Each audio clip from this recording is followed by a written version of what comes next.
Chega pra cá e vem para o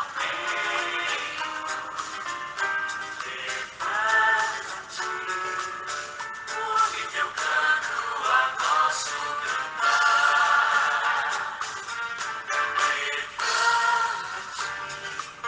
Chega pra cá e vem para o levante, vem companheiro, a vida vem dar. Levanta-te, chega para cá, vem para o meio. Essa música é baseada no que nós vamos hoje refletir em cima do Evangelho de Marcos. Jesus dizendo ao homem da mão seca: levanta-te, chega para cá, vem para o meio. Nós vamos refletir sobre essa bela palavra de Jesus, o sentido profundo dela no Evangelho e também para a nossa vida hoje. É com esse espírito que acolho a vocês, em nome do Pai, do Filho e do Espírito Santo, a graça de nosso Senhor Jesus Cristo, o amor do Pai, a comunhão do Espírito Santo estejam com todos vocês.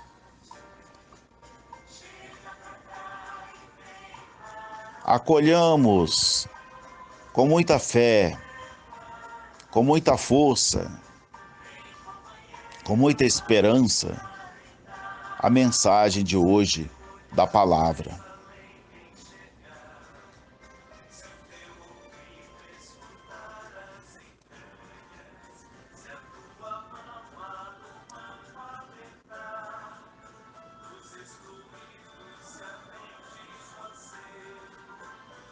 É a palavra para esse dia 20 de janeiro, em que a igreja lembra de um grande homem que entregou a sua vida pela fé cristã. Não se cedeu às pressões do poder romano e preferiu continuar com a sua fé. Mesmo sendo um homem privilegiado, ele pertencia à guarda pretoriana, à guarda pessoal do imperador Diocleciano. Tinha tudo para fazer o jogo e ficar no privilégio do poder. Mas a sua fé falou mais alto. Ele não quis negar Jesus, porque Jesus é o Senhor da vida. Como negar Jesus? Como trair a vida? Então ele proclamou a sua fé. Por isso, foi brutalmente morto. Primeiro, na tentativa de flechadas, com flechas, foi dado como morto, mas ainda não morreu. E a morte mesmo foi a pauladas. Sebastião, que nós o consideramos São Sebastião. Exemplos para nossas vidas, né? Quem não gosta disso, hein? Cristão que não gosta disso, cristão que desaprova isso, não é cristão. Nós não adoramos os santos. Nós temos os santos como elementos de fé, como impulsionadores, motivadores para a nossa fé cristã, para o nosso compromisso com Jesus. Vamos ao Evangelho de hoje. O Senhor esteja convosco. Proclamação do Evangelho de Jesus Cristo segundo São Marcos. Naquele tempo, Jesus entrou de novo na sinagoga. Havia ali um homem com a mão seca. Alguns o observavam para ver se haveria de curar em dia de sábado para poderem acusá-lo. Jesus disse ao homem da mão seca: levanta-te e fica aqui no meio. E perguntou-lhes: é permitido no sábado fazer o bem ou fazer o mal? Salvar uma vida ou deixá-la morrer? Mas eles nada disseram. Jesus então olhou ao seu redor, cheio de ira e tristeza, porque eram duros de coração, e disse ao homem: estende a mão. Ele a estendeu e a mão ficou curada. Ao saírem, os fariseus com os partidários de Herodes imediatamente tramaram contra Jesus a maneira como haveriam de matá-lo. Palavra da salvação. É isso que eu chamo de coração duro, né, gente? Nós temos uma lei, nós temos um preceito, nós temos uma doutrina a cumprir e não estamos nem aí para o sofrimento do outro. O mais importante para nós é cumprir isso aqui. Como isso está vivo aí, eu vou bater nessa tecla. Não importa, eu vou continuar batendo nessa tecla. Isso está vivo aí. Não importa se você vai fazer o outro feliz ou não. A felicidade dele ou dela não nos importa. Não é questão nossa. Nós somos cristãos, nós somos católicos, nós somos da igreja tal. E para nós o que importa é o que está escrito lá. Oh, meu Deus. O que está escrito é a vida. A vida que deve estar escrita em todos os lugares, viu? E com letras garrafais, vida e vida em abundância. Em nome da vida, a gente pode relativizar tudo, colocar tudo em segundo plano. A vida não. A vida é dom, é bem absoluto. Tudo vale a pena se a vida não é pequena, né? A vida tem que ser grande para tudo valer a pena. Pois é. Então, mais uma vez, Jesus aí diante das autoridades judaicas, né? Na sinagoga, a casa de oração dos judeus, Jesus como judeu, lógico, mais uma vez eu digo, Jesus não era intenção dele fundar nenhuma religião, nenhum gueto. Ele era judeu, portanto ele frequentava a religião judaica. Só que ele não concordava com muitas coisas da religião judaica. Por quê? Porque elas oprimiam o povo, né? Às vezes a gente fala alguma coisa sendo católico, muita gente fala assim: por que você é católico então? Por que você é padre? Se você não concorda com isso, com isso, com isso. Não é questão de concordar ou discordar. É questão de pensar o seguinte: eu estou aqui a serviço da vida. Não é? Prometes obediência a mim e aos meus sucessores? Essa é a pergunta que fazem para a gente no momento da ordenação. Eu já vi um bispo dizendo além disso, né? Corajoso. Ele falou, eu estava lá na ordenação, quando ele diz: prometes obediência a mim e aos meus sucessores se nós obedecermos Jesus Cristo? Se, né? Não é obediência cega. Não é porque eu estou numa realidade que tudo ali eu devo concordar. Não. É concordar com obediência, concordar né, é concordar com inteligência, concordar. A palavra sumiu aqui porque eu vou falando as coisas. Então, é isso, né? A palavra é essa. Concordar com sabedoria, né, gente? Não é porque eu discordo de alguma coisa que eu devo sair aí agredindo todo mundo e tal. Não. Ninguém nunca me viu falar mal de Papa nenhum aqui, em público. Mas eu falo bem do Papa Francisco. E tem muita gente que não gosta, né? E eu acabo não entendendo isso, porque como é que eu posso estar em comunhão com uma igreja se eu não aceito o Papa? É muito complicado. Outros papas apareceram, vieram com outros tipos de mentalidade, no entanto, eu fiquei calado. Mas agora né, me dê a liberdade de concordar e aplaudir esse Papa. Por que não? Ah, mas não sei o quê, mas ele foi eleito pela igreja nos mesmos trâmites dos outros. Ele não foi imposto lá, não foi indicado, ele passou pelo conclave, do jeito que todo mundo. Ah, mas os outros papas é obra do Espírito Santo. Engraçado, né? Quando aquilo me favorece, aí eu apoio. Quando não me favorece, nem eu favorece as minhas ideias, aí eu faço tudo para jogar para o escanteio, né? É muito fácil falar, não, a eleição do Papa é obra do Espírito Santo. Mas desde que o Espírito Santo faça o que eu quero. Ele é meu vassalo. O que eu quiser, o que eu pensar, o Espírito Santo deve estar em sintonia, em comunhão comigo. Porque se o Espírito Santo não estiver em sintonia comigo, aí tudo que ele fizer eu não vou aceitar, né?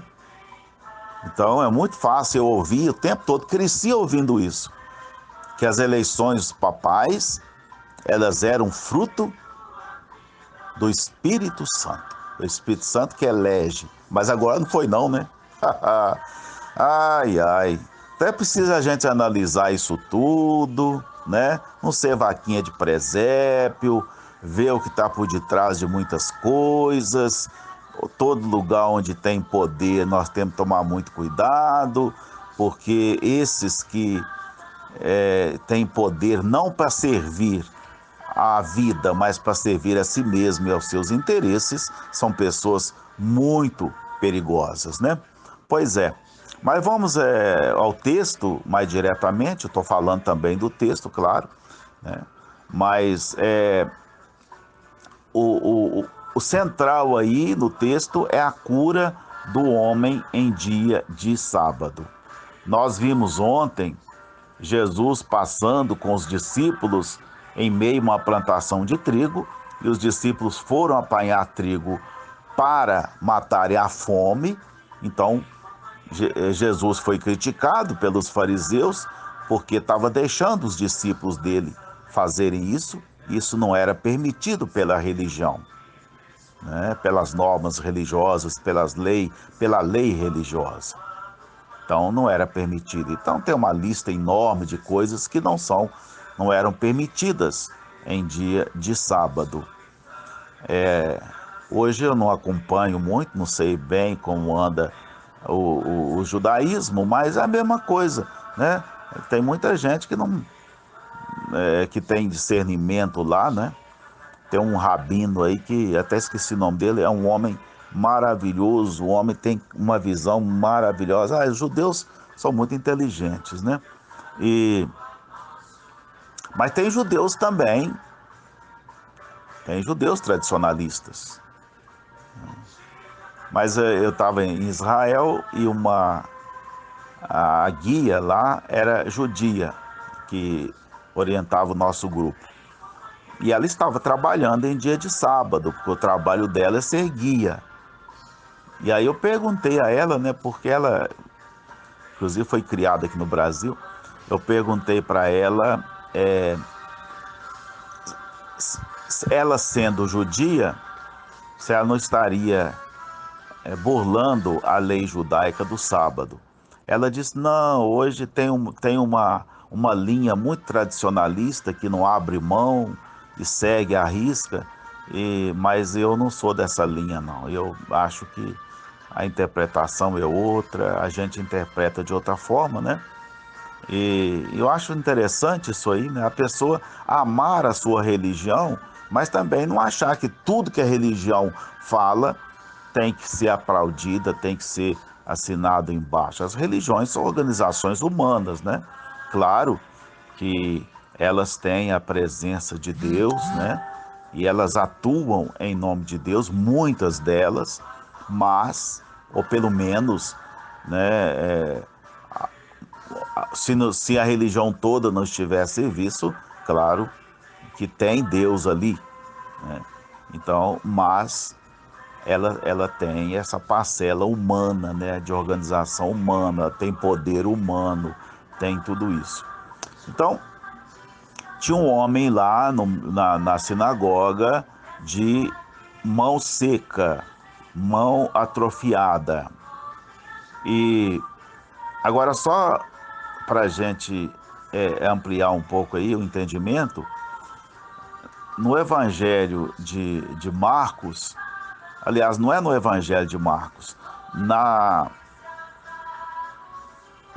no grego, na língua grega, tem uma palavra só que indica as duas coisas: mão e braço. É uma palavra só. Então a gente não sabe se está se referindo mesmo à mão ou ao braço. Isso não importa, né? As duas coisas, as duas coisas estão ligadas, né? Mão e braço, né? Se não tivesse braço, a mão ia se prender onde, né? Mas então foi traduzido por mão seca, pode ser braço, enfim, não importa.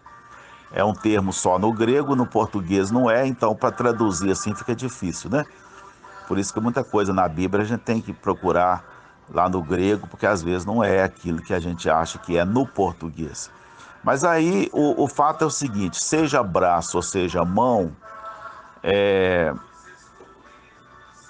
isso significa a atividade humana. O homem de mão atrofiada ou de braço atrofiado, ele não tinha então mobilidade naquele braço. Então ele era, a sua mobilidade, a sua atividade era limitada, né? E Jesus então, ele se preocupa com esse homem.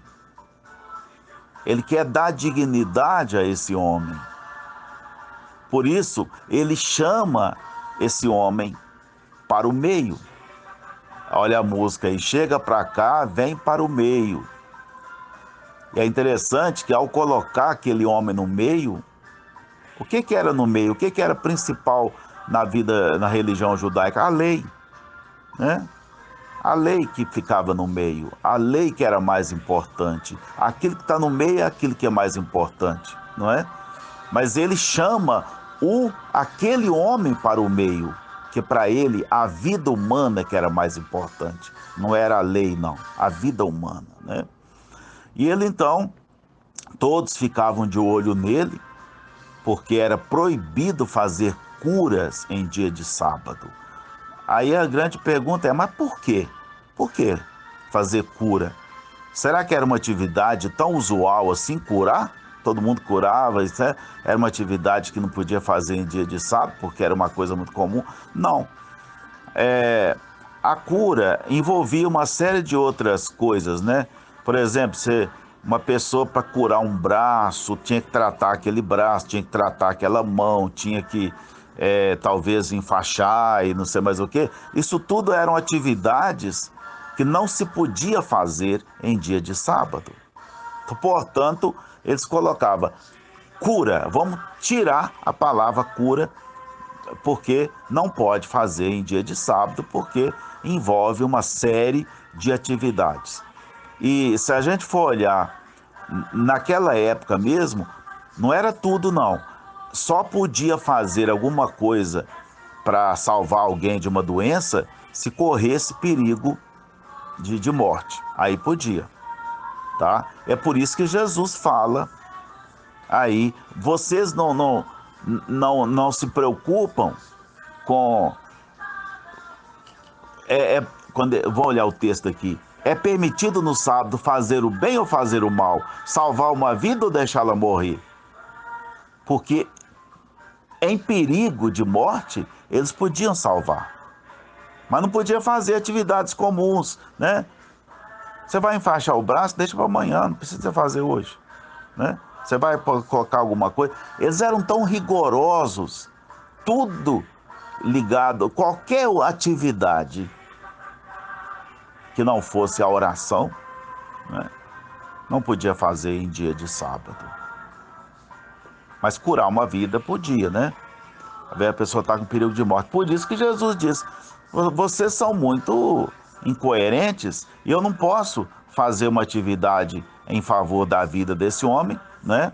Mas vocês não permitem, quando uma vida está em perigo, vocês vão deixá-la morrer, porque em dia de sábado. Por isso que eles ficaram calados, não disseram nada, né? Jesus, então, diante daquilo, né, ele estava cheio de ira e tristeza, né? Por quê? Porque eles eram duros de coração. Isso entristece, né, gente? Entristece todo mundo que é cristão, todo mundo que se coloca a serviço da vida. Como é triste isso aí, né? Como deixa a gente irritado às vezes, né? Diante disso, a pessoa não priorizar a vida, né? Então, a mesma indignação nós cristãos devemos ter diante daqueles que não priorizam a vida. Então ele disse: o homem estende a mão, não deu confiança para eles não, estende a mão. O homem estendeu e a mão ficou curada. Que bom, né? O homem ficou curado. Mas isso rendeu coisas complicadas, porque eles então, a partir daí, começaram a tramar a morte de Jesus. Olha como eram radicais. E aí tem uma coisa interessante: fariseus e partidários de Herodes, né? Olha como é que termina o texto. Ao saírem os fariseus com os partidários de Herodes, imediatamente tramaram contra Jesus. Estava em união, né? Estava em união, estavam coligados. Aparentemente, isso parece normal, mas não é não, viu? A coligação deles. Eles eram contrários entre si. Os fariseus, judeus, os partidários de Herodes, não é? Eles eram partidários, eles apoiavam o Império Romano. E Herodes estava ali em nome do Império Romano. Então, mas naquele momento, eles eram contrários entre si, mas, enfim, para matar Jesus, eles estavam de mãos dadas. Às vezes eu fico olhando certas coisas, né? Eu pego exemplo na nossa própria igreja. Eu vejo aí os conservadores católicos, ultraconservadores,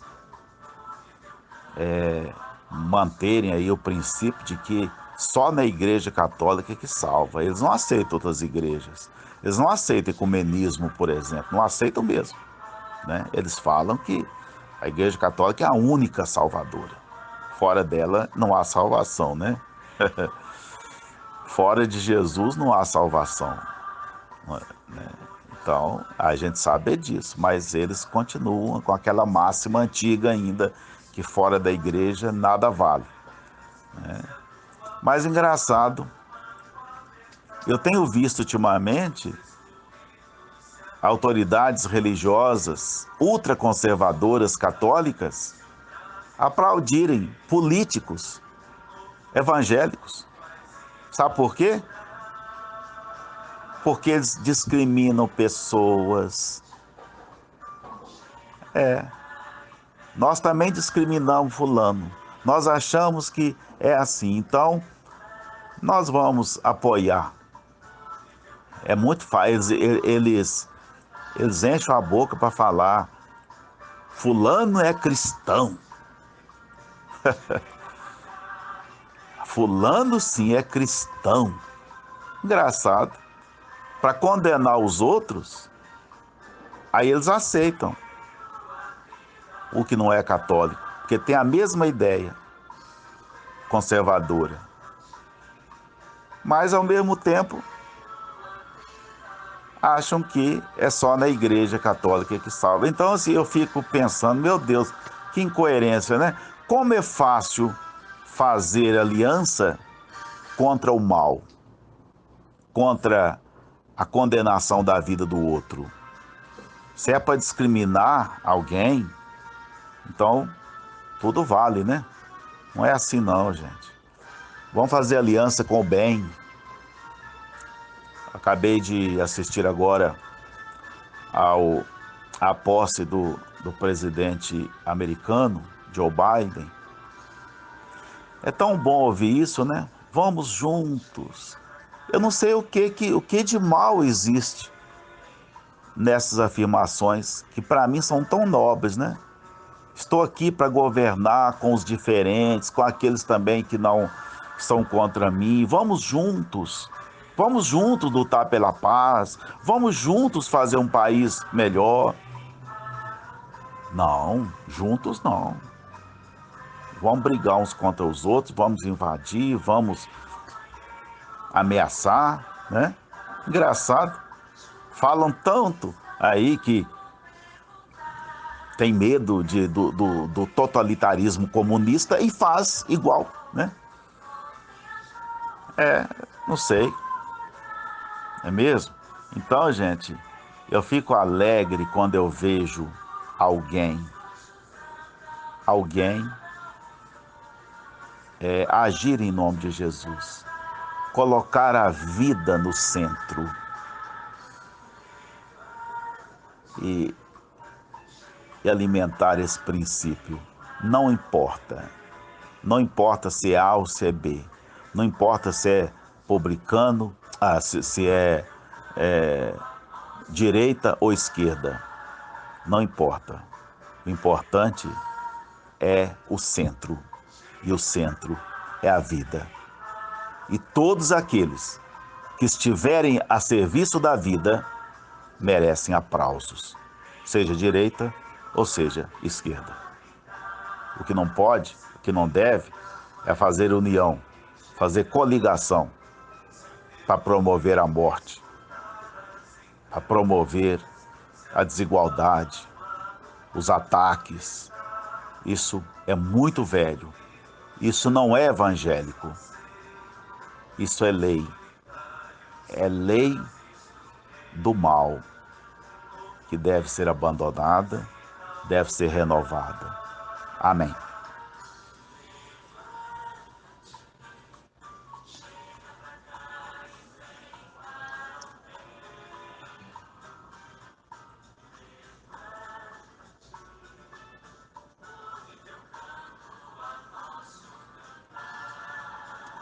Coloque-se diante do Senhor.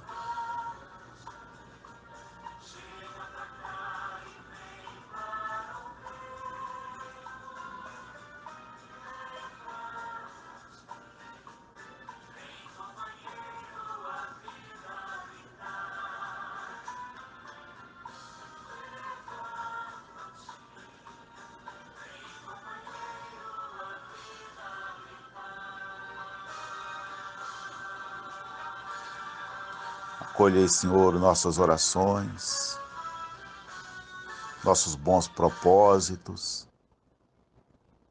nossa vontade de viver e fazer viver. Fazei-nos, Senhor, refutar tudo aquilo que nos desune.